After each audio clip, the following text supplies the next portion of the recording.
Hey guys, Dobby back at you. Another story for you. Here's a chilling classic New York City ghost story that's been whispered in Greenwich Village bars and apartment hallways for decades. It's centered on the infamous House of Death at 14 West 10th Street, a quiet brownstone that's earned the nickname the most haunted house in New York City through a string of tragedies, violent deaths, and relentless paranormal reports. The building dates back to the 19th century, a handsome but unassuming row house in the heart of the village. Over the years, at least 22 people are said to have died inside under suspicious, sudden, or downright horrific circumstances. Suicides, murders, accidents, even a child killed by her adoptive father in one of the most infamous cases in the 1980s, the Lisa Steinberg murder in 1987, but the hauntings go way back before that. Mark Twain lived there briefly around 1900 to 1901, and his spirit is one of the more friendly ones spotted.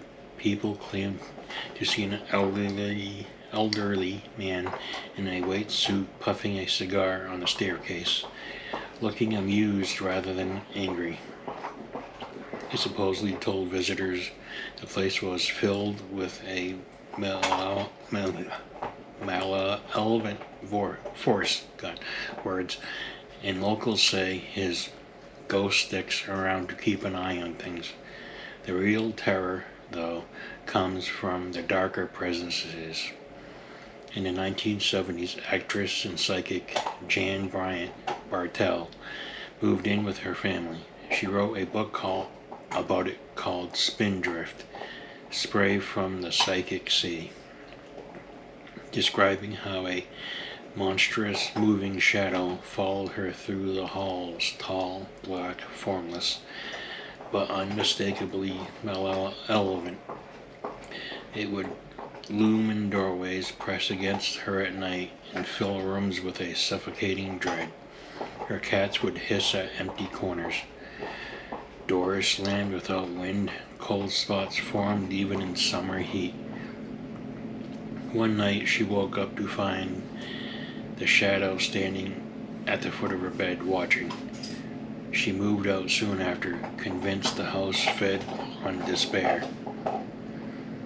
Other residents and visitors have reported a little girl in a Victorian dress playing on the stairs, only to vanish when approached.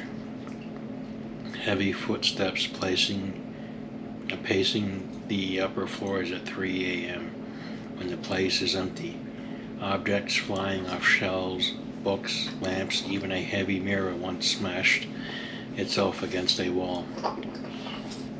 A choking smell of decay that comes and goes without source.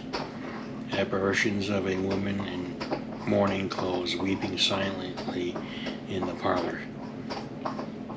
The house has changed hands multiple times, been renovated, but the activity never fully stops.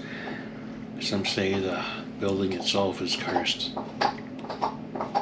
built over an old burial ground, or tainted by the sheer volume of suffering soaked into its walls. Neighbors avoid walking too close to the stoop after dark. Delivery guys ring the bell and bolt.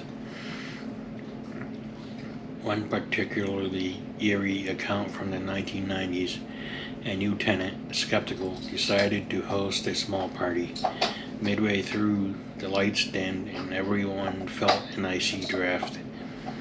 A guest went upstairs to use the bathroom and came running back down pale, saying he'd seen a man in old-fashioned clothes standing in the hallway mirror, staring directly at him.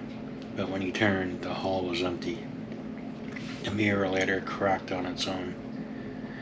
Today, it's still a private residence. No tours, no photos from inside. But if you pass by on a quiet night, locals swear you can feel eyes on you from the windows. Some say the house doesn't just get old ghosts, it collects them, waiting for the next tragedy to add to its roster. New York has no shortage of haunted spots. The Dakota, with John Lennon's lingering presence. The Merchant's House Museum, where Gertrude Treadwell stole shoes off kids from her stoop decades after her death, but the House of Death stands apart. It's not protective or nostalgic, it's hungry. Sweet dreams, and watch you back in the village. Thanks guys for listening. Remember to like, subscribe, and share. Thumbs up, thumbs down. Whatever floats your boat. And I'll see you in the next one. Bye.